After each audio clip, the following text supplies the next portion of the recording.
Evolve with Emily Show YouTube channel. The best way to support the show on this YouTube channel is to subscribe to the channel, like the video, leave a comment, and or share it with a friend. I hope that you guys enjoy this episode in whichever way you choose to support the show. I just wanted to say from the bottom of my heart, thank you guys so much. I hope that today's message and episode brings some bit of positive change to your life. Hello, everyone, and welcome to the Evolve with Emily Show. I am your host, Emily Hayden, and today we have a guest, Ian Wendt. He is a friend of mine. He's also the owner and founder of the official Patriot gear. He is someone who loves America, loves our veterans, loves law enforcement, and supports at all costs freedom. He's also a girl dad, also has a little boy, his firstborn, a beautiful wife, and we are excited to talk to him today about all things life, family, business, and everything in between. So Ian, welcome to the show. Yeah, thanks for having me on. I'm super stoked. I've been looking forward to doing this, so I'm pumped to be here. I know you were excited because yesterday you were like, all right, are we ready? We're going? I'm like, bro, it's not Thursday yet. Oh man, all my days, I'll tell you what, all my days are getting mixed up. I seriously was like sitting down, I was ready to go. I had everything set up, and then I was like, wait a second. Nope, not the right day. What's funny is you scared me because I have interviews like almost every day. And so I was like, oh my God, did I double book? And I went back at our text. I was like, oh, thank God. It's not me. It's not me. It's you this time. My fault. Not yours. It was my fault. So I've really been looking forward to this as well. I came across your brand sometime within the last year. And then, we've been lucky to connect at a few different events now. The very last one being the Veterans Outreach Workout, which was an incredible event that we both got to be a part of. So I kind of want to dig into the official Patriot gear. I want to know, first off, what is your background professionally, and when and how did you decide to open that up and to go from the regular 9 to 5 to being an entrepreneur and owning your own brand? Yeah. So first of all, I'm actually super glad that we're going to talk more about like business and marketing and things like that, because I feel like, the people that knew me prior to this know that was a big part of that was my life. Mm-hmm. And so it's kind of it's a breath of fresh air to not just focus on the politics and stuff for once, you know what I mean? But yes, I agree. But yeah, so my background is that I was in direct sales for like 12 years. I started knocking doors when I was 21 years old, selling satellite dish and like Dish Network. No way.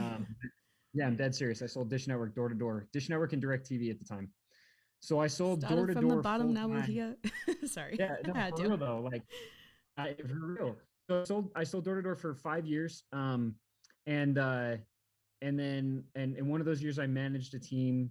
And it eventually got to the point. So this is what a lot of people don't understand about door to door sales. I think there's like a bad name to door to door sales, which it makes sense because, to be honest, there's a lot of people in that industry that unfortunately take advantage of people and do things the wrong way. But the truth is, if you do that the right way, and if you really take full advantage of a job like door-to-door sales, and you have the right team and the right leadership and the right product, well, not even the right product, just the right company, I would say, and those values are all aligned, it can literally be an opportunity that most people that age don't not only dream of, but don't think is even close to being possible. Like, you can go out as a 21-year-old and make 6 figures in 4 months, right? That's and wild. Then, it got to a point, I always tell people this to kind of give them an idea, like, a lot of people haven't been on a cruise before, right? Well, it got to a point in my career where I literally was like tired of cruises. I know that sounds really like, ew, hoity-toity, but like that just gives you an idea of a 20-year-old who gets to the point where it's like, I don't want to go on a cruise, just give me the cash, right? Mm-hmm. Because you open this door to a world that doesn't normally exist for young people like myself in that way. And not having even the smallest things, like I never once had to worry about filling up my car with gas. Like, am I going to be able to do the whole tank, or do I just do half a tank? There's a lot of people out there right now that struggle with that, believe it or not, right? I've been through that in my life too. Yeah. And so that industry opened a door to opportunity and to a lifestyle that most people don't think is possible for somebody that age, like I said. So anyway, I sold door to door for about 4 years. I managed a team. And then I got to a point where I was like, okay, I want to stay in this industry, but I don't want to keep knocking doors. I was really, really good at it. And I was always a top performer, but it wasn't really something that I was like passionate about. What I was really passionate about was people and helping other people reach other levels in production and in, you know, just in their personal lives, just in general, like training, right? Yeah. And so what I realized is I wasn't only really good at selling door to door, but I was really, really good at teaching people how to sell door to door. And so I actually went to the company, to the at the time it was the COO, and I one of the owners of the company, and I pitched him on letting me literally be in charge of all the sales training for the entire company. And he, at the time, he was like, well, there's no doubt that you have the talent. Like, I know that you could probably pull something like that off, but we don't have a position like that. It just doesn't exist. So for people watching this and listening right now, you have to understand, in the door-to-door industry, you don't become an executive and you don't move up the ranks unless you have a team underneath you, like unless you've built a massive network, right? And I didn't have any kind of network. Like I'd recruited a few people here and there, but that just wasn't my like focus. And so for him to say, yeah, sure, come on and be an executive and run our training, for somebody that had absolutely no network and like no real pull, it just didn't align. So what he said was, you know, there's nothing like that right now, but if you go out and you prove that this is something that we need as a company, then it won't be a matter of if, it'll be a matter of how much, right? That's awesome. Like the opportunity will be limitless. And so I was like, okay, challenge accepted. So that was the first year that I kind of like took off on the road and just trained sales reps and offices throughout the company, just on my own dime. And that was the first year that I also overdrafted my bank account. And it was actually 7 times. I overdrafted my bank account 7 times that year.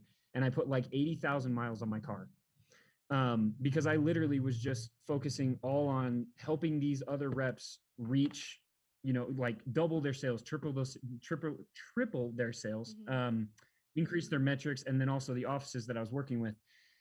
And about 2/3 of the way through the summer, because door-to-door sales is primarily like a summer sales program. It goes 4 months in the summer, right? I had been taking like note, every single rep that I trained and every office that I trained, I was taking like record of their sales and their metrics and everything. And then I was basically having them fill out surveys, and I was sending those to the owner. And 2/3 of the way through the summer, he reached out and he's like, okay, we don't know what you're doing, but it's working. No way. And we want you to come in. Yeah. So I was like, hell yeah. Like, yes, we did it. So I go in and I created a pitch deck, and I pitched them on building the training platform from the ground up and what I was going to do and how I was going to run it and everything. And they said, okay. So that's when I first got my like salaried position as an executive. And from there, I slowly just kind of moved up the ranks. Eventually I took over all the sales training programs. So I built the entire platform from the ground up.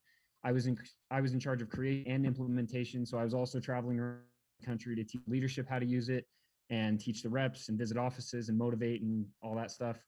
And then as I was running the training program, something that they knew about me as well is that I also was pretty connected just in general with networking. And I was always really active on social media. And so when they rebranded the company, they also had me take over all the marketing. So I became the VP of sales training and marketing. Wow. And I ran all the sales training, leadership, reps, and then I also did all the marketing, social media marketing, events, apparel, all that stuff. And then through that, I kind of like built a little bit of a reputation within the industry where, you know, people knew who I was. I was able to speak. I was able to get on podcasts, things like that within the sales industry and the marketing industry. So that's my background. That's kind of like where I came from, right? Wow. Yeah. What an incredible skill set, and so diverse as well. Not many people get that opportunity, and it's crazy because you didn't just get the opportunity. You quite literally went out, sought it out. They said no, and then you created it for yourself. So I hope everyone that's listening now, you know, I think a lot of people struggle to believe in themselves. I think they can really take from your story that you believed in yourself so much that you pitched yourself to an executive. They basically said no, at least not yet, or, you know, not yet kind of thing. You went out there, you did the work. It ended up in you know, going all in, like all the miles on your car, overdrafting your bank account. Like you really believed in yourself so much to put in the work ahead of time before ever seeing anything as a real tangible result. You didn't even have the job yet. And then by getting results, that's how you created that position. So I hope that inspires other people to go out there and do the same for themselves. Yeah, I mean, that's perfectly said. And that's the truth. That's what I kind of like preach from the rooftops once I got that position.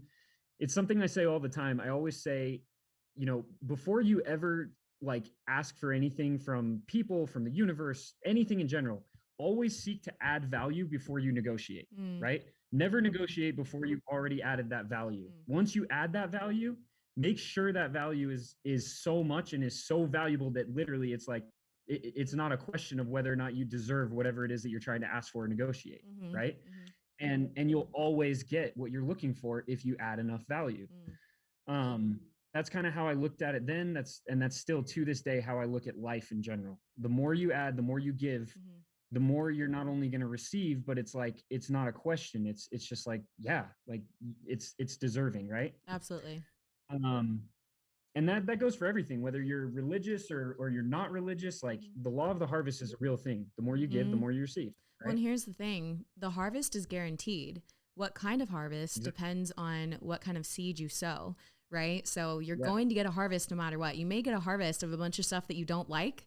Look at what kind of seeds you're planting. If you're planting seeds of laziness, seeds of contentment, seeds of not believing in yourself, that's a result that you're going to get. Maybe not immediately, but quite literally pretty soon after that. Whereas if you plant a good seed and you plant hard work and excellence and execution and commitment and daily consistency, that's exactly the harvest that you're going to get.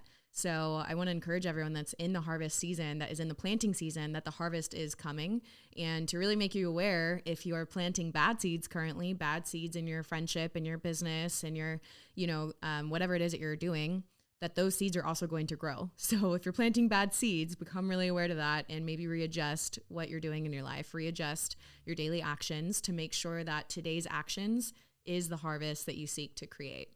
So that's your background. Okay, so it sounds like you had a pretty incredible job, a really great position, really great pay. So what took you from doing that to opening and owning your own business? Great question. So in 2019, we started the same company I was working for, the owner of it decided to invest in a alternative medicine product and for pain relief. And he needed somebody to head up the marketing for that as well. And so I split my team in half, and half of my team went to the Caliber side, which was the name of the company for the door-to-door. And then I took a videographer and a graphic designer with me to run the marketing for this alternative medicine product within kind of under the same umbrella, right? And to be honest, like we were doing pretty good at first, and we definitely started to get the word out and we got the product out there and everything, but it was a round peg in a square hole. That's just the truth. Like I'm really good at social media marketing. I'm really good at relating to a certain demographic. But this one, I was marketing an alternative medicine product to like 48 to 60 plus year olds. And it wasn't FDA approved, and it wasn't whatever that means. We're not going to and it wasn't it just wasn't proven. Like it was a totally new thing. And how do you market a product that literally you can't use social media with because people are too old? Like they just don't use it, right? Yeah. So it was really a square hole. Yeah, it's a product that people don't have trust in or feel like they can't trust. So it's kind of it's a hard pill to swallow. And it's an amazing product, don't get me wrong, but yeah, it just kind of got to a point where I was just out of my depth. That's just the truth. Like we all reach places, no matter how much talent or ability I had, it just wasn't in the cards for me with that. And so I continued to grind on it, and it was still really good pay. And I was still doing exactly what I had always been doing with coaching and things on the side and whatnot. Anyway, so in 2020, I, like a lot of other people, during the beginning of the lockdowns and stuff, I started getting kind of annoyed. I say this on all the different shows that I've been on. I've always been like this secret, like tinfoil hatter, right? I just always have been. I've always looked into stuff. It's always been really interesting to me. It all started with 9/11. that's just kind of where I started to be like, you know what, things are not what they seem. Like, that's just the truth. Yeah. And our government is not what they say they are. And the truth is, it's so much more important for us to look out for ourselves and get our own houses in order. And anyway, so that's always been something like a part of me that I haven't really like let out. I haven't really talked to people about it, you know, because it's always been this like taboo thing with politics and patriotism and all this. Anyway, during this time is when the riots were going on, the BLM riots. And the minute that they started happening, I knew what was going on. I knew that it wasn't what people were saying. It wasn't what the news was saying. It was manufactured, it was created, and it had one mission and one goal, and that was to begin to divide us as a people. I knew it. I knew it from the very beginning. And then all of a sudden the stuff started coming out about bricks being laid on the sidewalk and, you know, all this other garbage. And so that's when I really kind of decided that I may be burning everything I've built for 12 years down the drain, right? Like, or just burning it completely down. But like, I couldn't stay silent anymore. And maybe that's because I was a father. Maybe that's because, you know, I wanted to make sure people knew what I knew. Whatever the reason, I just felt compelled to start speaking up about things. And so I did. I started making videos on my social media about the riots, about the, you know, about how it was manufactured, about the different things behind that. And it was the exact opposite of a response. Like, I thought I was going to burn everything to the ground. It actually grew more than I ever imagined. And I realized that so many more people than I ever imagined, like, felt the same way as I did. And they also had no clue of what was going on. Like, I thought people just kind of knew that, like me, but they just weren't willing to talk about it, right? Wow. No, there were so many people that had no idea what was really going on, and they truly believed everything they were being fed. And so hundreds and hundreds and hundreds of DMs pour in of, you know, thank you for speaking up, thank you for this, thank you for that. And I just kind of realized, like, hey, you know, I'm kind of becoming a little bit of a voice for people. And so I started creating highlights in my story, and that's when people kind of started to come over and watch those highlights and learn more about, you know, different theories, whatever you want to call them. That are now realities. Is that what you're talking about? That are now more realities. Yeah, yeah. Seriously though, it's so funny because so many of the people that did like leave, like stop following me and stop talking to me and everything, they're back now because they're like, oh, he was right about like 98, 99% of everything he was saying. Anyway, I digress. But so yeah, so then from there, the following continued to grow, and I realized that in addition to, you know, becoming this voice, I also had a massive platform, and I wanted to use it for good. Because again, I'm a very big believer of the law of the harvest. I'm a very big believer of giving before you receive. And so I started to look for ways to give back. And we helped some families. We helped some veteran families. We were able to raise some money for them. And then when the lockdowns really started hitting small businesses really hard, we were actually able to raise like several $100,000 for different businesses and bring them back to life. No way. That we're gonna. That's so dope. Wow. It was awesome. And I talked about this on the Real AF podcast because one of the businesses was one that was owned in Utah by a Black man named Joe. Not that that matters at all, but it just, with what I'm about to say, matters. So his business was literally going to tank, and this was like his entire livelihood. And he is the nicest, most dedicated guy that you'd ever meet as far as this goes. And so I saw a video one day where he was like, look, it's bringing me to my knees, and I'm going to have to close my doors. And this is everything I've ever, like, this is everything I know, everything I love. This is my family's life. No. And I was like, no, like, screw that. Let's try to help this guy. So that was the first business that I ever really kind of put out there to my following. And we raised like tens of thousands of dollars in a few days, and we flooded his doors for a full week. He couldn't even keep up with the amount of business. But the reason why I talk about that, and the reason why I mention his color or whatever, even though it doesn't matter at all, is because that wasn't ever a question.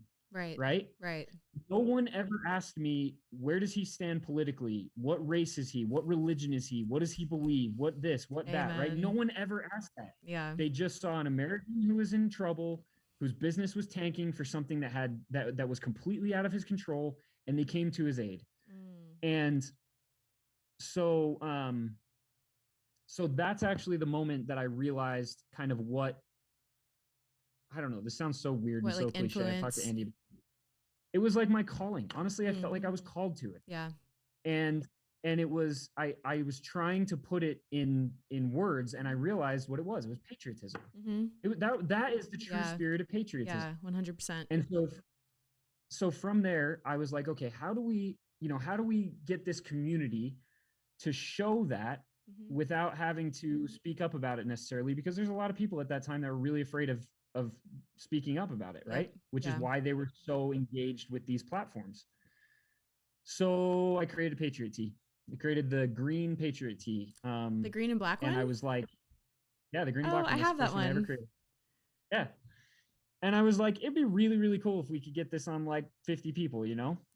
And we did like 400 plus in 2 days. And Wow. then, and meanwhile, keep in mind, I still have my career. Like I'm still trying to market this 65-year-old alternative medicine product. Mm-hmm. Mm-hmm.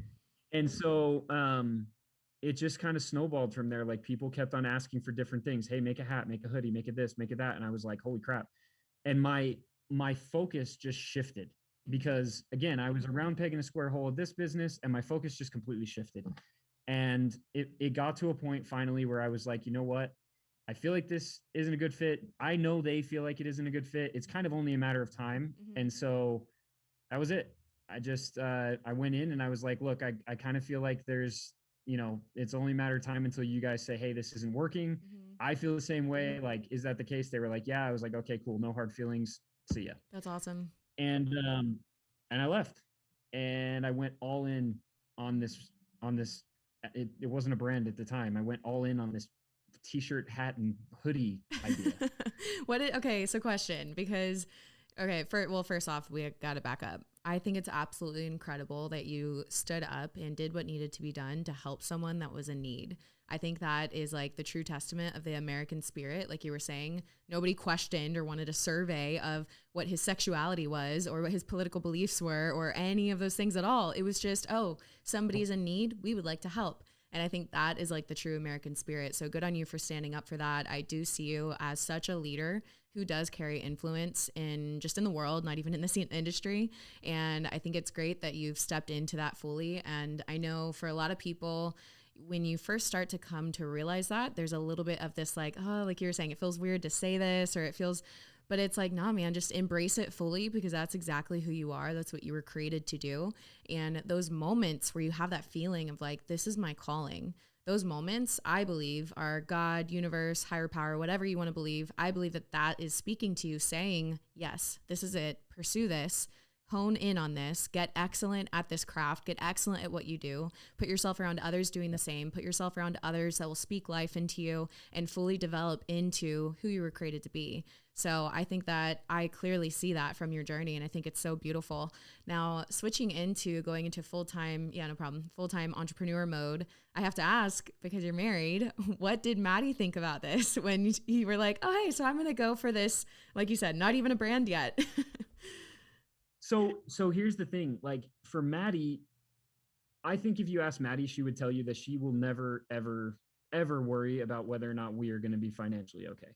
She'll never have to worry about that. I was fortunate enough at a young age to build a skill set that I will always have. And no matter what happens in this world, I will always be able to use to be able to provide for us, no matter what. Like that's awesome. Sales and marketing are two skills that I would tell anyone, if you're able to develop the skill of selling and marketing, you become literally invaluable in this world. And it's because there are two crafts and two talents that revolve around people.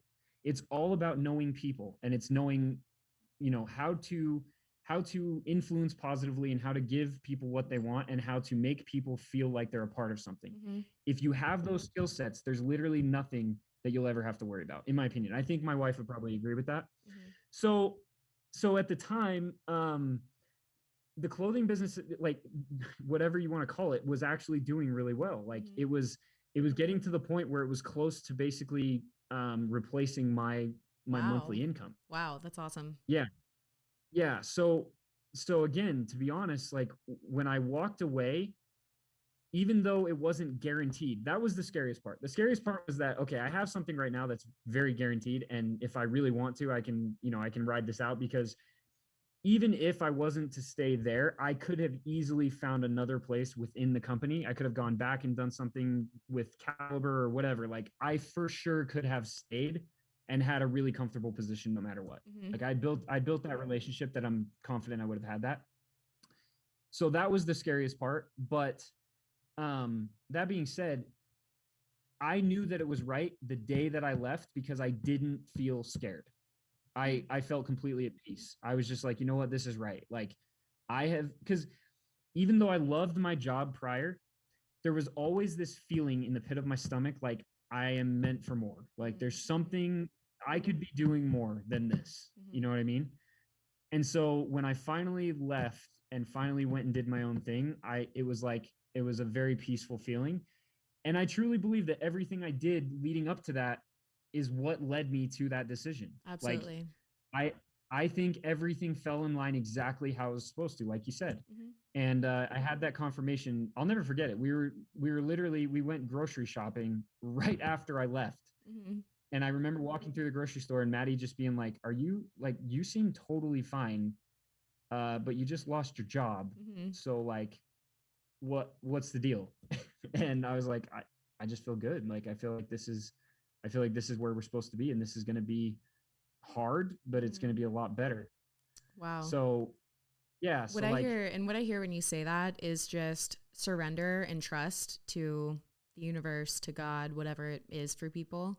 Because when you just trust in the process and trust that when you're doing the right thing, that you really can't go wrong, I think that's when you know you're on the right path. You know what I mean? Like, it's always right to do the right thing. And when you know this is the right decision for me, and it can feel scary if you allow yourself to go into overthinking or trying to predict the future.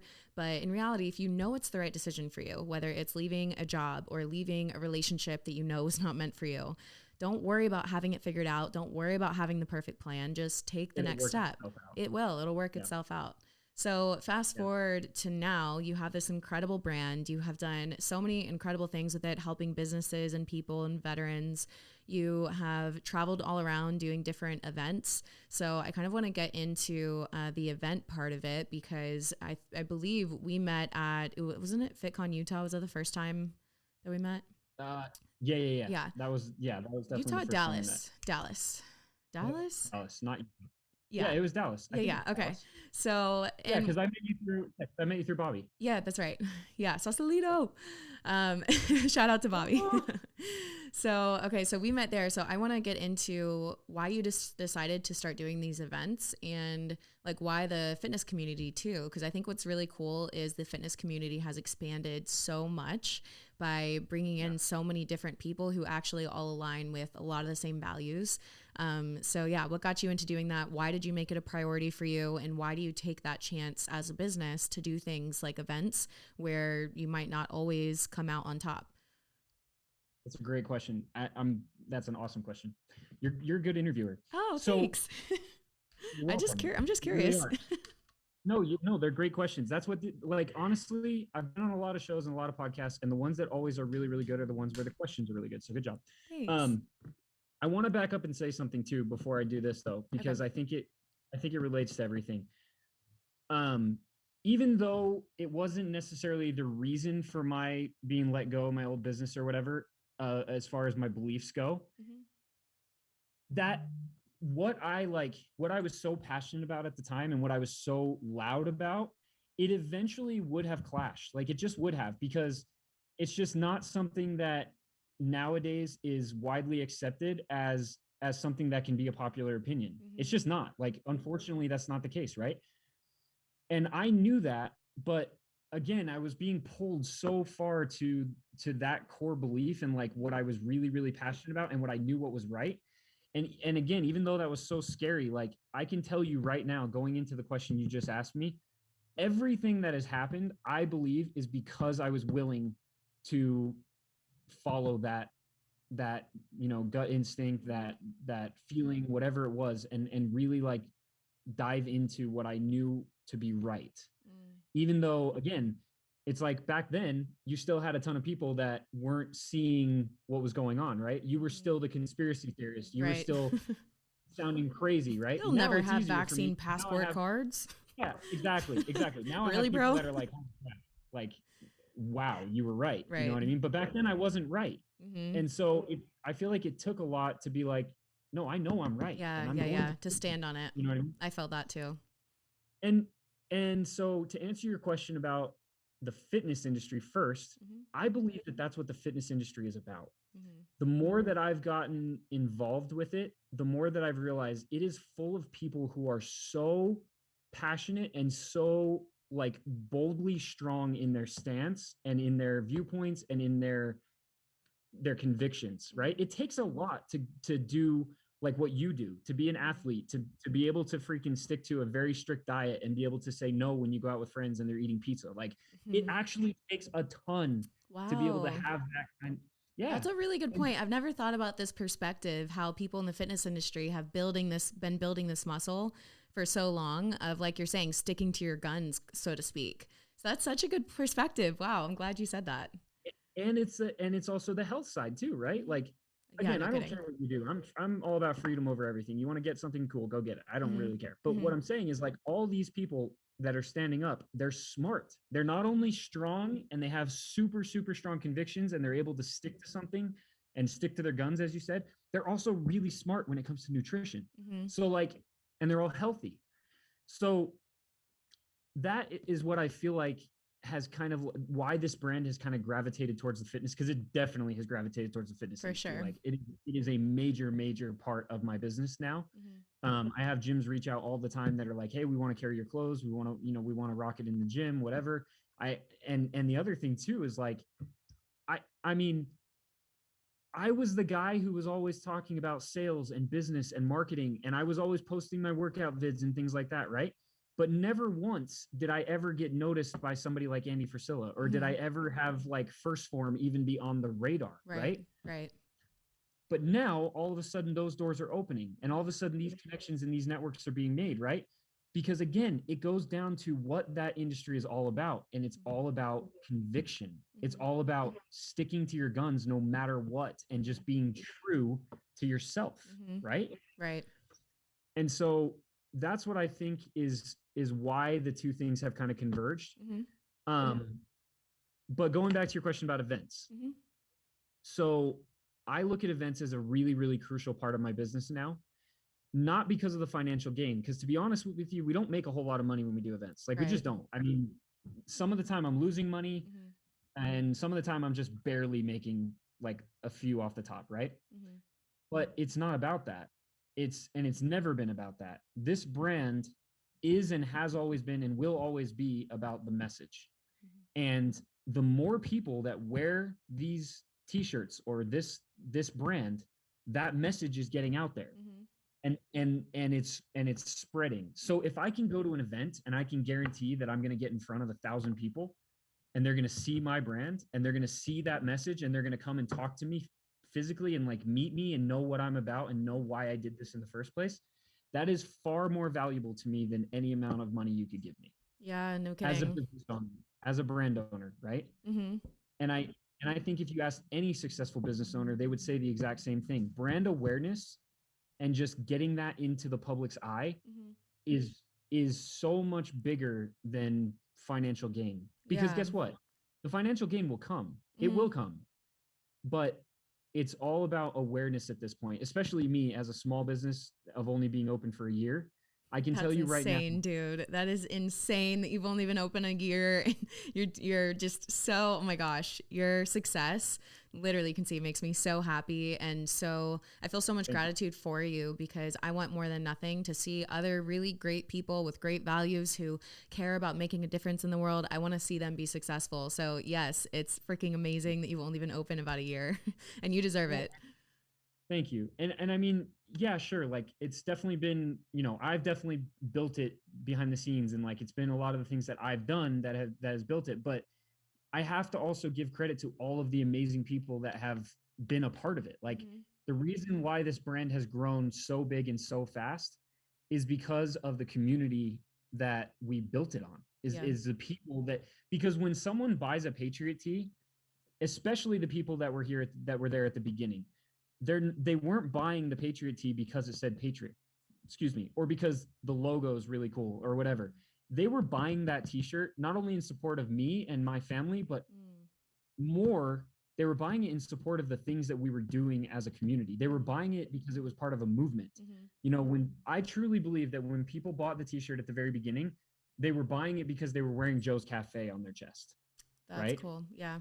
That's what it was all about. And so that's what I've continued to try and make it about is this community and this mission, which I haven't even said, but let me throw that out. I want people to know. Yeah. So the message and the mission that we really want to get out there, and what I believe is what brings people in, is the fact that patriotism is not a partisan issue. It's not a partisan word. It's not a partisan identity. It's not exclusive either. You know, we have a lot of people out there on both sides of the aisle that are saying it only relates to this type of person that has this political belief or this religion or this background or supports this person or whatever. That's not the case. Patriotism has always been a very noble thing, and it's granted to every single individual, no matter what color, religion, race, you know, sex, whatever it is that you are. As long as you love the country, you love the people there, you want it to be free and you want it to thrive, and you're willing to defend those values, then you're a patriot. That's always been what a patriot has meant. But recently it's been dragged through the mud, and it's been twisted and torqued by many different types of people and many different sides, or whatever you want to call it, right? And I think we need to get back to realizing what true patriotism really is. And that's why I built this in the first place. And that's the main message that I'm trying to get out as much as I possibly can. So again, to answer your question, that's why events. That's the fastest way to get in front of more people and not only get in front of them, but converse with them and explain to them exactly what I just said, so that they can feel that same passion as the people who were following me on social media a year ago did. Exactly. And I think that's absolutely beautiful. And it's so needed right now, because what that does is it gives us a place to be unified. And I think more than anything, we need more unity. We need to realize that we're all Americans, regardless of what you believe or think like or speak like or whatever, you know, you want to call yourself or not. We're all Americans, and we should have the freedom to be able to decide on those things. So I love the message of it. And just to reiterate, you know, what you were saying about events, I think it's so important to have that face-to-face interaction, because you can build something that looks great online, but when people really get to see you for your heart and really get down to the deeper values of you and your brand and have that in-person firsthand experience with you, that person is now a loyal customer for forever. And, you know, it's one thing to build that camaraderie and that community online. It's a whole nother thing to do it in person. So I know for people listening who, even individuals who just have a personal brand online, if you're like, oh, I don't know if I should go to this event, I'll break even, you know, or I may even lose a little bit, it's so worth it. Like I think about even myself with, you know, sometimes not wanting to travel for certain things. And then I always reflect and evaluate after the event, was it worth it or not?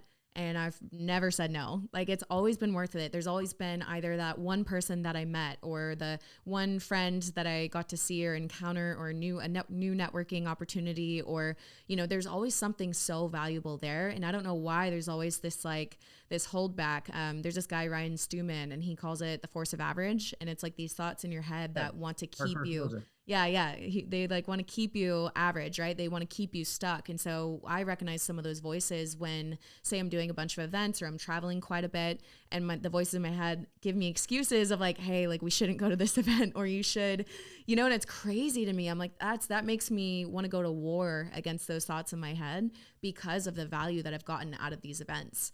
You know, the Veterans Outreach Workout, I'm not going to lie, was one of them. You know, I had a lot of things going on. You know, on the way to the airport, I got the phone call that a loved one had just passed away. I was at the hospital the day before. It was really hard going into that event. But what came out of that event was so beautiful. The experience was so worth it. The connections and new, friends that I have, and everything just was so valuable. I can't imagine not having gone. So I just want to encourage not just businesses, but also individuals to go out there and go to events. They are something that we didn't have access to in 2020 for a lot of us.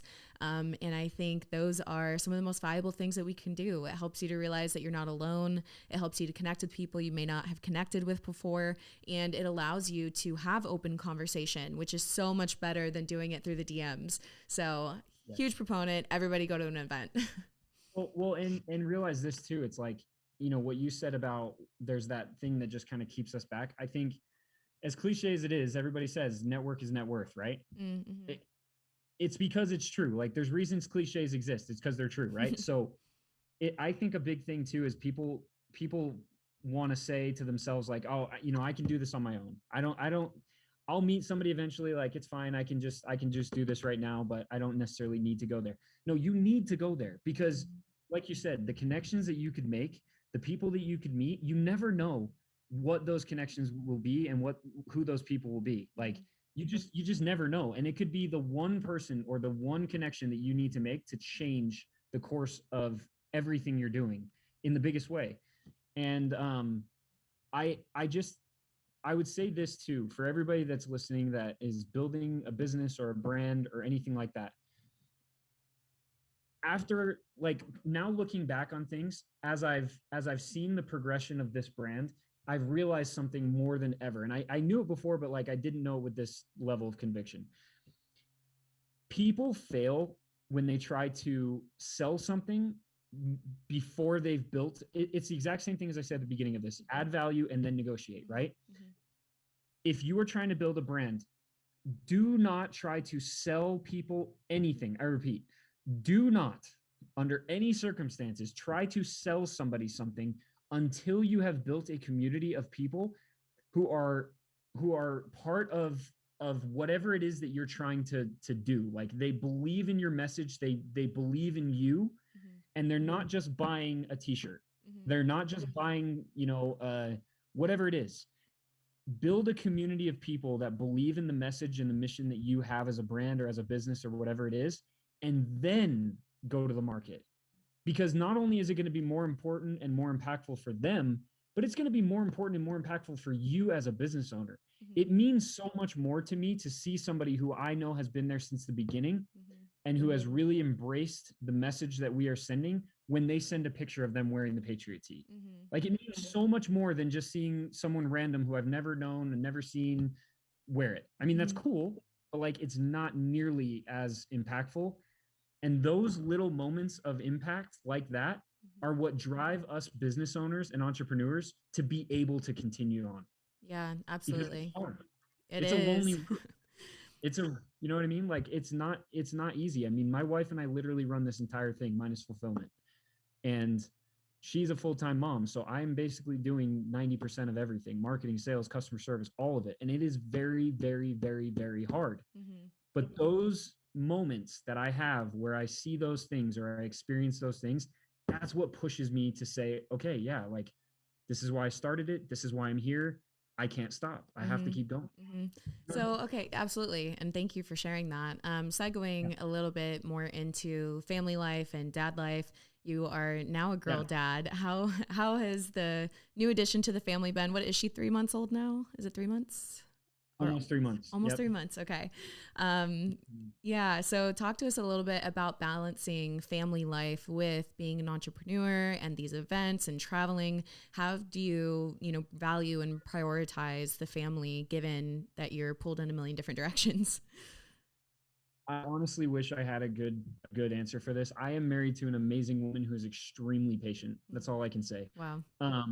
I am still trying to figure it out because it's so different now when you don't have a quote unquote 9 to 5. And it's like, you don't have to go into an office. Like I could literally just stay home, but it's just honestly, the balance has been the hardest part. That's really been the hardest part because it's so hard to be able to run this thing full time.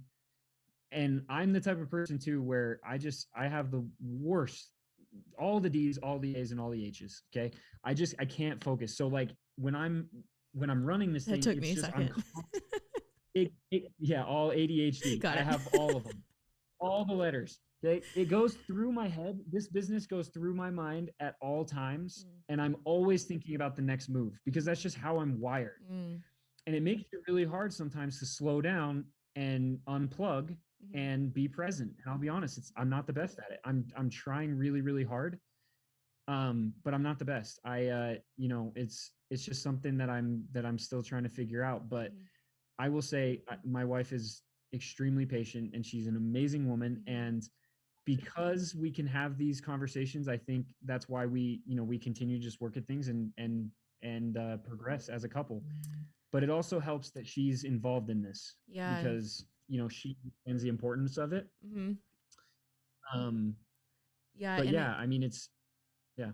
yeah, thanks for sharing that. And thanks for being honest about that too. I think what you're going through is completely normal. And a lot of people who are not even entrepreneurs, people just in their regular life and business, they deal with this too. It's always, I think balance means something different to everybody. And you have to really find what works for you in your partnership. And I think what I'm hearing from you is that that's exactly what you guys have as a partnership where she's working with you on these things. And I think when you guys have that open communication and the patience, let's just talk about patience. Patience is one of the best values that I think especially a wife could have. Am I right? This woman has a lot of it. This woman has a lot of patience. Well, appreciation for her, because I know it takes a very strong woman to support somebody like you in everything that you're doing. So huge shout out to her and to your kids. Well, let's go into a little bit. I want to go into not too much, but a little politics. Okay. I want to switch gears here just a little bit. All right, let's go. So you post a lot. Yeah. Oh, go ahead. If you want to go, let's go. No. I'm waiting. Go okay. ahead. You post a lot on your page about your beliefs and the things that you're seeing. And I've actually kind of seen quite a shift from last year to this year, where I feel like maybe last year it was always on, being specific about topics. And what I've seen you shift to this year and now, and it's funny because I recognize the same shift in myself. What I've seen now is more focusing on, okay, what is the bigger picture here? And what are the people behind the scenes? What is their intention with what's being shown right now? And I think we both realize that it's division. So can you talk a little bit about how these individual topics could create division and what you think the solution is besides just going straight for that? Yeah, absolutely. I'm glad you asked that. So yeah, like when I first started, I was just kind of all over the place. I was showing people different, I basically would create those highlights with all the different conspiracy theories so that people could at least see a base. Like everything I've done, I've tried to do it in a way where I can take somebody from A to Z. Okay. So in the beginning, it was more like going from, A to G, whatever, right? Just showing them, hey, things are not as they seem, and the government is not what you think it is. And Not this your is best these friend. things that have actually happened, and they're not fake. Mm-hmm. And they make movies about this stuff, but it's not fake. It's real. It has actually happened, and you can look it up. It's on the World Wide Web. You can go search it for yourself, right? Mm-hmm. So I did a lot of that. And obviously during the election stuff, I was posting a lot of stuff about the election itself, about Trump. And I did support Trump I think he was a great president. I think he did a lot of amazing things. In a long line of presidents, I think he actually gave a damn about America, which is why I liked him. Mm-hmm. Was he really, really aggressive? And do I feel like he was polarizing at times? Absolutely. I definitely think he could tone it down a little bit and that it wasn't the best thing all the time, right? But our alternative, obviously, Yeah. So anyway, but things have shifted now because, like you said, this whole thing from the very beginning, I have said everything has been done in an effort to divide us as a people. Because if we are divided, we can be controlled much easier. And that's what I've been preaching from the rooftops from the beginning. And it started with the race war, right? So speaking of specific topics, right? I don't post a whole lot about race anymore and about like the things going on behind the scenes that are dividing us as race, because it's not true. It's just not happening. And even more so now, I feel like they've given up on that. I feel like it was like, you know what? We tried our best. it worked for a little bit. It did what we needed it to do, but now it's not really doing anything because people are starting to realize that that's just BS. Right? You know what's funny? You know what's funny about that comment? I was in the gym with a circle of friends, and we all ended up talking about just real life, politics and stuff that was happening in the world. And I stopped for a second and I just started laughing, looking at all of us. And I was like, okay, we have this white girl, we have this black guy, we have an Asian, an Indian, we have, all these different races. I was like, wait, and we're having a respectful, kind, and loving conversation. Shouldn't this not be happening right now, according to media? And we all just kind of laughed. We were like, wait, that's hilarious. It shouldn't exist. They make it sound like it doesn't even exist. The media is really good at making it seem like the 2% is the 98%. And it's not. Wow. It's really no. And so anyway, I think that what's happened and what we've seen is we've seen a shift from the race war to now the health war. Mm-hmm. Yeah. It couldn't divide us by color. It didn't work, right? So what do? Well, let's divide them based on their belief systems when it comes to their health.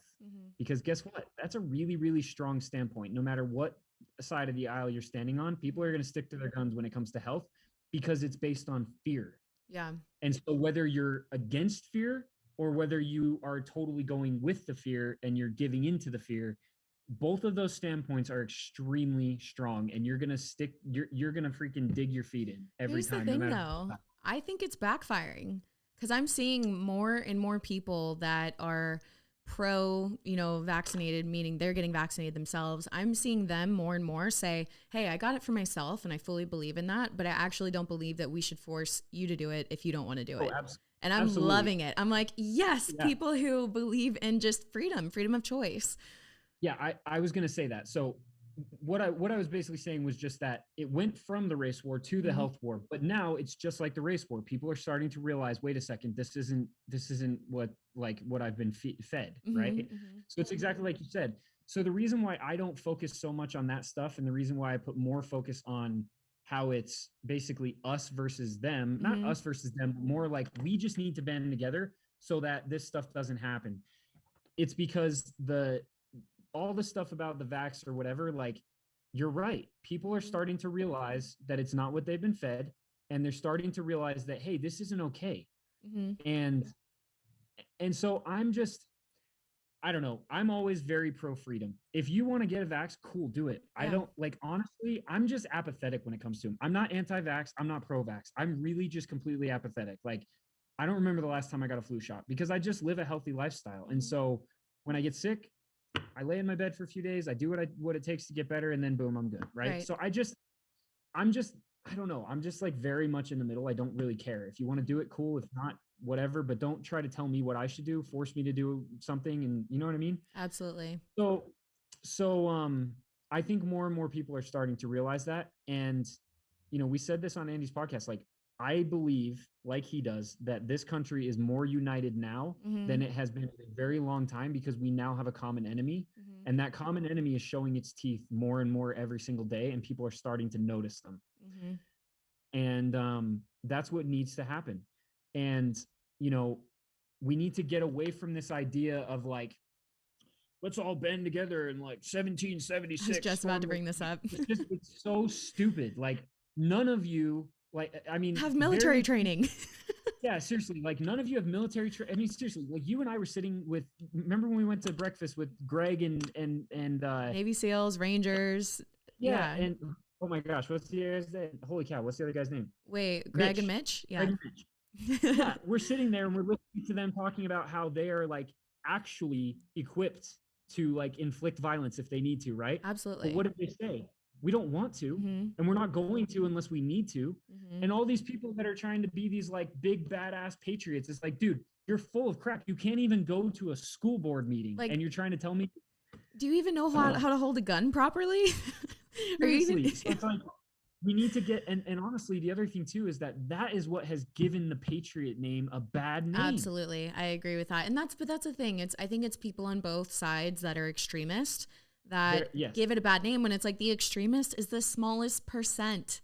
That's not a true reflection. And I believe that for, the side that believes on things that I don't believe on, right? I believe that the extremist on their side doesn't truly represent them. And I think that if you'll just have an open mind, and when you see things like that, to understand this is an extreme version of that, this is not what that actually is. Because anyone who is, I think has any logical ability understands, and realism understands that is not an option anyone wants to go to. That is, we hope to never, ever get there. Like, it's a lot, it's a lot easier to sit here and run your mouth and talk about like, oh yeah, let's make this happen. But what about when you're experiencing death right next to you, or you see a loved one get shot or something like that? That's not something that I seek to experience. I hope that never happens. But I think, so with that, with this conversation, how do you believe then we do get involved and start actually creating change, and how do we actually fight back?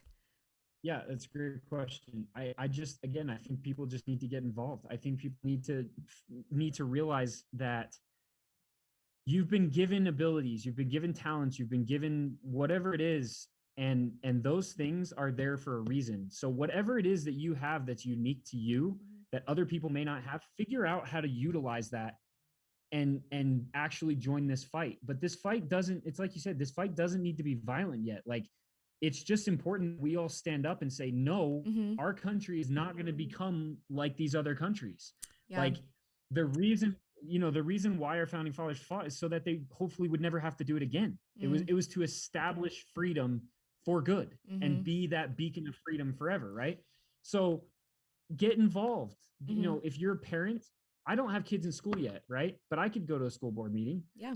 It's just like, go get involved, find your hill and fight on it. My hill right now is trying my best to remind people what it means to be a patriot, and trying to unite both sides. I love it. Trying to get people that may not agree with each other to say, you know what, one thing we can agree on is that we want to be free. We don't want to be ruled, and it's okay to have pride in your country. Like, that's my hill right now. I love it. Yeah. Such an important role that we need. And so, okay, you posted something on your Instagram story the other day. Actually, it was reposting a mutual friend of ours, Aaron Wags, and he was talking about the business side of how we could fight back with our money. And you were talking about the 20% rule in regards to different things. Can you kind of explain that for them here on the show? Yeah. That's totally Aaron's thing. Yeah. But we can. Yeah. But yeah, he was basically saying, look, most people don't understand that businesses have a profit margin of like 30% or something like that, right? And he was saying, if you have 20% of your customer base simply stop buying that product, going to that event, whatever, supporting that business, they become basically profitless.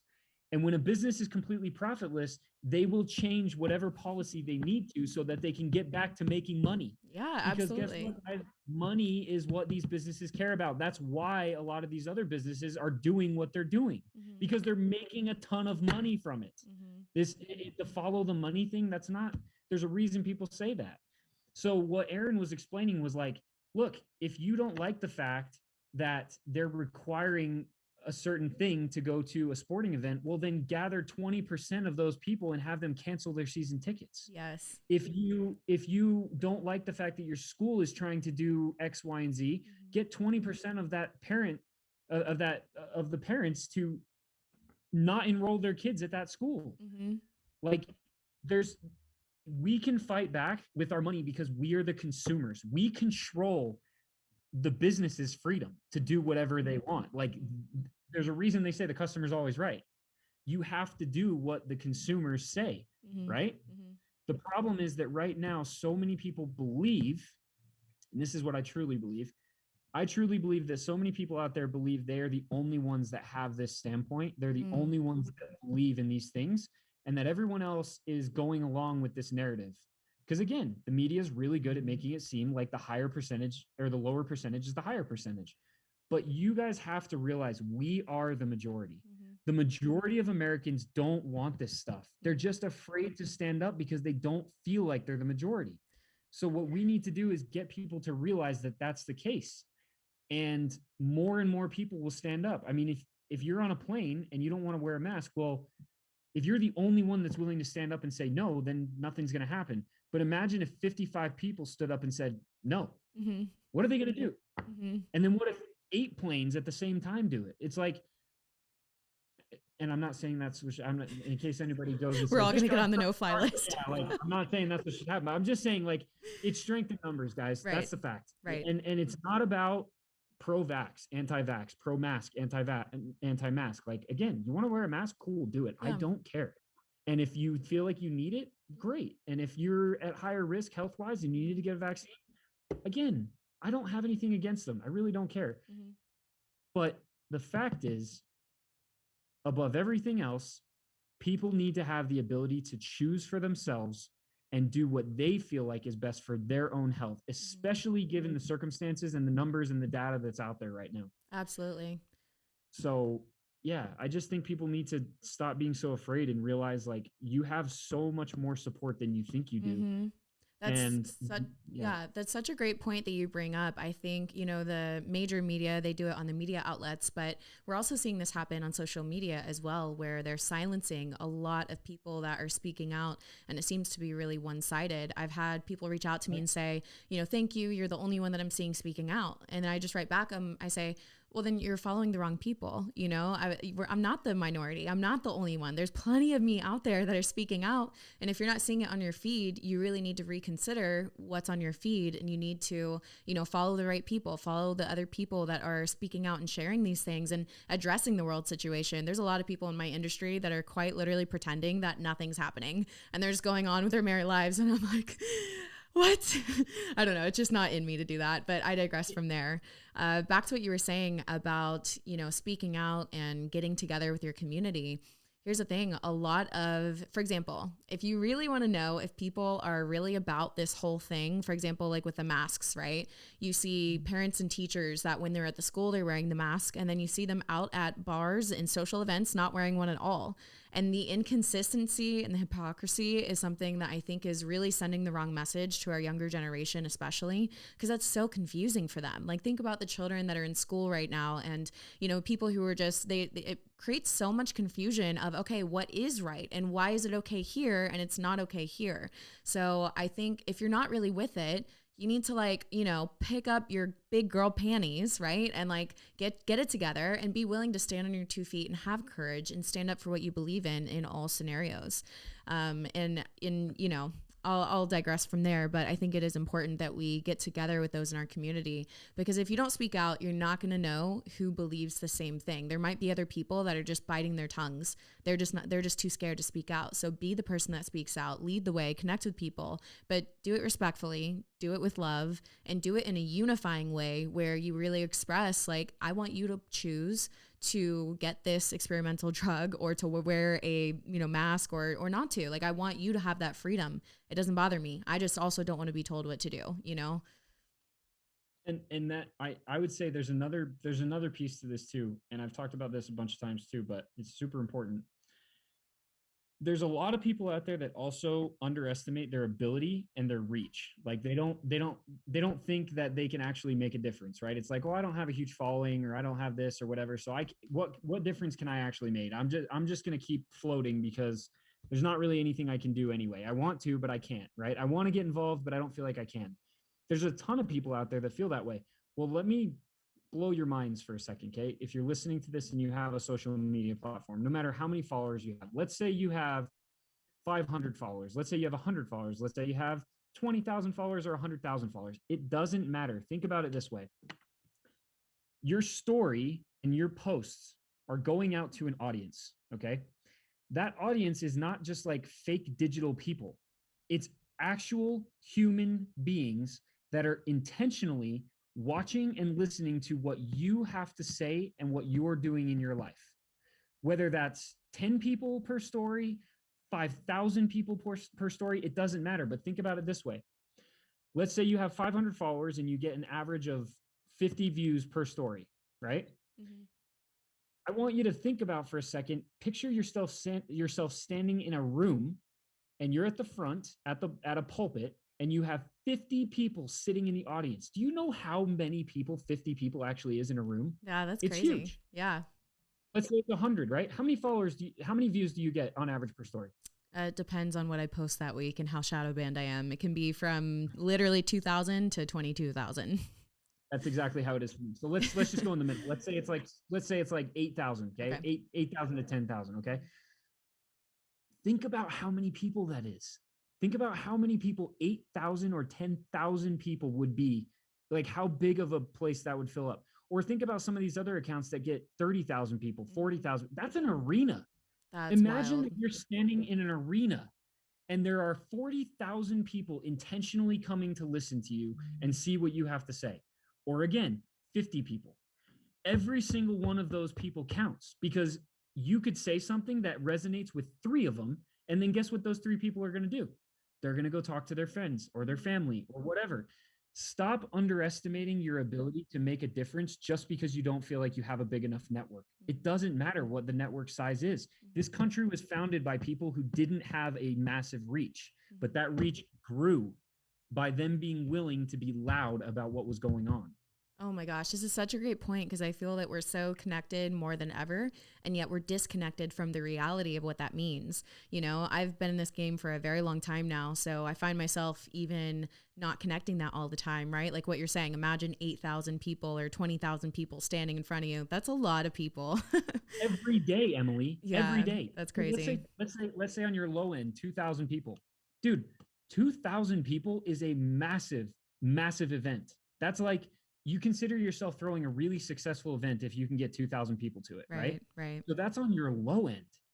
So now just imagine every single day you get that. Yeah, that's wild. That's wild. I think it's so important for everyone to think about because like what you're saying, I think right now more than ever, we just need every single person. So I love that you're saying this because I think some people think that their voice doesn't matter or that, you know, it's not important or that they can just stay quiet and wait for it to pass. And it's like, no, we actually need all the inactive people right now. We do actually need you to stand up and to speak out. And once you just get over the first little fearful hump of doing it, it gets easier. It gets easier as it goes on. So I hope that people will hear this and be encouraged that their voice does matter. We do need them to stand up and to link arms. Connect with yourself with other people that are also speaking out so that you can feel encouraged and you can feel supported in, you know, what you're doing. I think finding that encouragement, that support, and that community will really help you to stand the test of, you know, the fear that you feel and also any backlash that you may or may not receive. You know, sometimes people message me and they'll say, man, I know you're getting so much hate for this right now, but da-da-da. And I said, last year I was. This year I'm not. I'm actually getting more people than ever supporting. More people than ever are writing in saying, last year I didn't agree with you, and this year I really, now I understand. Like now I see it all. And I think that's a beautiful thing. And I think that's also why we should aim to stay respectful and loving in our communication as much as possible, because they may not understand or agree with you right now. But if you keep that communication line open, then you're a safe place for them to come back to when later down the road they say, hey, you know, I don't agree with everything you're saying, but something's not right here. And I'm actually interested in having a conversation with you about it. You know, so I think it's important to keep that line open. That is what's going to make the difference. You just nailed it. It's the ability to have conversations. We have lost that as a society. We've gotten to the point where it's I'm right, you're wrong. I'm not going to listen to you no matter what you say. The truth is, I've said this too. We have to unite the good. This is a good versus evil thing. You don't negotiate with evil. It's just impossible. Evil only cares about one thing, and that's power, influence, control, money, whatever you want to call it, right? You don't negotiate with that. But the good, there's people from every walk of life and every religion, every race, everything in that good. The problem is, this is what I believe. This is just my opinion. I believe that there's aware and there's unaware. So if you are one of the people who's now aware of what's happening, you need to do your best to make the other people who are still very good people, but are just unaware of what's going on, to become aware. And you do it by having conversations, not arguments. You do it by asking the right questions and then listening. I consider myself very like not right or left. I consider myself a constitutionalist. That's just what it comes down to, right? But the truth is, if you're on the right, I think the biggest issue with the right is that you're always right. You always have to be right, and it's always logical. Right? But the left, the problem with the left, in my opinion, is that you're too it's always emotional. It's always so emotional, and there's not very much logic. Okay, if we can just come into the middle and say, hey guys, you guys that are like not emotional at all, let's become a little bit more emotional. Let's get a little bit more empathetic. Like, let's have a little bit more feeling. Like, yeah, empathetic, right? And you guys that are just always really emotional, tone it down a little bit and just try to see the logic in this. If we Right. can do that, holy crap, I just solved the world's problem. Oh man, I wish we could just snap our fingers and it would be that easy. I Boom. can definitely relate to what you're saying though. I remember, in some of my conversations from last year, or some weren't even conversations. Like for example, I'd have someone write in a DM about, why they fully disagreed with me and they thought I was a terrible person. I actually read their message, and now I just honestly don't read them because I don't have time for negativity. But I would read the message, and instead of like getting offended or triggered by these things that they were saying, I would take a step back and I would say, what is the heart behind what they're saying? And so I would look for their heart's message and their heart's posture. And what I realized is that they were really good, caring people that wanted to, they wanted good things to come out of what we were discussing, right? They had a good outcome in mind and they had really good intentions. Our methods of getting there are completely differently. And also their perception of me is wrong. And if the perception of me was correct, I would agree with them. Man, I would agree with all the hateful things that they were saying, because I'm like, man, if that were true, like, yeah, so I think it's important because for me, I'm able to then look at messages like that or even hear people in their conversations with me. I don't really pay so much attention to the surface level stuff. I look much deeper and I ask, what is their heart's intent with why they believe what they believe? And once I get down to that, I can actually see their heart for what it is. And I'm like, man, they're some of the most amazing people. I actually do think that people that are, quote unquote, far on the left, I think they're some of the most caring people in the world. I think they have some of the biggest hearts in the world. They just want world peace. Yeah, exactly. And we definitely, yeah.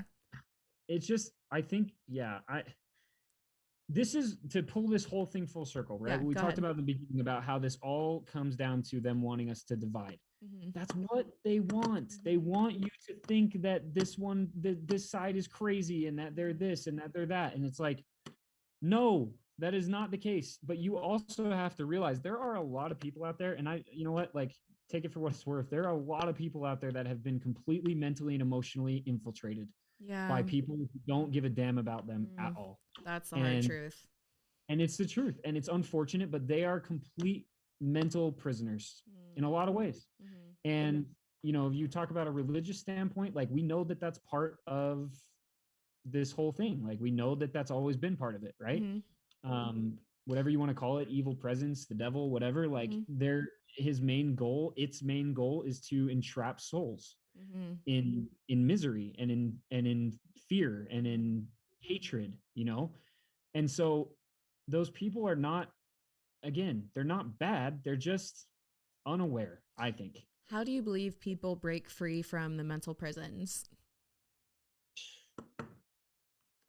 I don't know. I mean, yeah, it's really hard. I mean, I can't tell you how many people, like, I think everybody thinks that I have this like crazy echo chamber and that's all that it is. But like, I can't tell you how many conversations I've had over the last 2 years of people that are like, holy crap, dude, I literally took CNN as like gospel. Yeah. And now I'm like, whoa, wait a second. That's just not the case. Like, that's not it's not what I've been told my whole life. What's actually happening. That's not reality. How they got to that point, though, I'd like to say that it's because of all the stuff that they've seen or whatever. But I think what it really comes down to, and I think this is the hardest part for people to swallow, is they need to figure it out on their own. You can help influence and you can speak, like I said, and that's what you should be. You should be a voice. But from that voice, they need to make, again, freedom over everything. They need to make the decision, the conscious choice to say, I need to consider this, right? Maybe I'm not going to believe it right away, but I need to at least consider it. But the more that we try to cram stuff down people's throats, not effective. That's exactly what they want. And here's the thing. I've realized how important it is to recognize when somebody doesn't want truth. For example, when I have a desire in my heart that I seek truth at all costs, which includes if what I've believed and thought my entire life ends up not being true, I want to know. I want someone to tell me, I want to discover that. And what I've realized is that not everybody has that same desire. I don't know if it's ego. I don't know if it's fear. I don't know what it is, but they allow those things, whatever it is, the ego, their fear, to hold them back from even seeing it. Like they don't desire to see it. And even if they think it might be right, they push against it rather than being open for it. I call that the line. I actually did a highlight in my Instagram called the line, and that's what it was all about. So the example that I gave, because you nailed it. The example that I gave is the Catholic Church. Okay. Mm-hmm. Think about, and I'm not talking bad about the Catholic Church. Don't take it that way. I'm Mm-hmm. just using it as an example. But think about what happened back when all the stuff started coming out about the pastors and the clergy that were pedophiles, literally molesting young boys, right? Yeah. The claims that were being made about the Catholic Church at that point were like so crazy and so outlandish for people to even consider. They were basically saying that from the very bottom to the very top, there were hundreds and thousands of clergy who were abusing young boys sexually. And it was like, come on, you're a freaking crazy, you're a psychopath, right? That's what most people thought, especially people that were Catholic. So there was that line. There was that line that they weren't willing to cross cognitively. They were not willing to say, this is actually maybe a reality. It was like, there's no way. Well, guess what? When they figured out it was real and they actually proved it to be true, every single one of those people were forced over that line. Wow. They were forced. It was like, okay, yeah, this is, wow. Okay, my reality is shattered. But we can't, unfortunately, we can't force people over it. We have to allow things to play out the way that they do. Yeah. And then they will be forced over it. But the more that they hear it and the more that they experience it leading up to when they are forced, the easier it will be for them to stomach. Yeah, because that's so true. Like, it's just like me, right? It's like people coming back and saying, wait a second, you were talking about how the BLM riots were actually dividing us as a people and how it was going to lead to some crazy election stuff. And whoa, I thought you were crazy, but you weren't crazy. Exactly. Like it's a perfect example. The Catholic Church scandal is what I believe the perfect example of what it takes for people to finally cross that line of impossibility in their mind. Wow, that's such a great example. That cognitive line that people refuse to cross until sometimes their reality just exposes it for what it is. And, you know, I've said this in a few podcasts and I'll say it again. I'm not actually discouraged by all the things that are happening right now because I believe that darkness has to be exposed into light in order for change to occur. And I think that's what we're experiencing. That's what's happening. And I think it's a good thing. And I'm encouraged because I do believe that it's going to result to a better change. I do believe that we're going to have to go through a lot of shit as we have been, but I am encouraged that the end result, the product of this is going to be a much better and much more united America than we've ever had. You know, to what extent we'll have to go through or, you know, go to, I'm not quite sure. I hope that it's not too much further. We see a lot of other, That depends on us. It does. That depends on us, Emily. It depends on how many people will actually stand up and will actually get involved. I'm not talking about violence. I'm not talking about freaking 1776 crazy people. I'm talking about getting involved in your schools, getting involved in the businesses, getting involved in politics, making the phone calls, you know, sending the emails, going to the rallies, standing in the street, doing all the things that it takes until it finally leads to a point where we might have to do something else. But we're not even there. Yeah. We're not there. We don't want to get there. And the way that we don't get there is by everybody stop waiting for someone to come save you. Stop waiting for something to change and actually take action. So if you hear anything from this podcast, take action in any small way. And we actually both want to know what your action step is going to be. How are you personally going to get involved? Are you going to share? Are you going to have a conversation? Are you going to attend a school board meeting? Are you going to contact other parents that are at the school that you're at and, you know, ask them who's willing to meet and talk about things? You know, what is your step of getting involved? Tag us both on your Instagram stories because we want to hear about it. We want to be a part of, you know, your movement that you're creating in your own community because we do have strength in numbers, but it requires the numbers. So stand up and do something about it. Yes. Well, hey, this podcast was amazing. Is there anything that we didn't cover that you want to cover, or is there any last message that you want to say to the audience? No, not really. I guess it's the same thing. It's just like, stop thinking that this is going to be solved by just a few people who have a big voice or a big influence. It's just not going to. The only way that we win this, the only way that we make it out is if everyone bands together and if everyone unites. Unite the good. That should be the message. Unite the good people of this country, of this world, and like realize that we are quite literally fighting for the ability to keep this country the way it has always been, and that is free. And the ability for you to do what you want and act the way you want. we're fighting for it right now. Like, you are part of history. I promise you, this is going to be something that they talk about in the future. And it's like, where do you stand? What do you, what did you do to get involved? I, for one, want to make sure that, you know what, even if I end up being wrong, which I don't think I'm going to, but even if I do end up being wrong, at least I can say to my kids, I wasn't just floating. Like, I actually tried to get involved in some way or some form, even if it meant putting t-shirts on people. Like, it's just something, you know what I mean? Like, whatever it is, it just, you have to do what it takes to try and get people to become aware and unite that good. I love it. I think that's going to be the title, Unite the Good.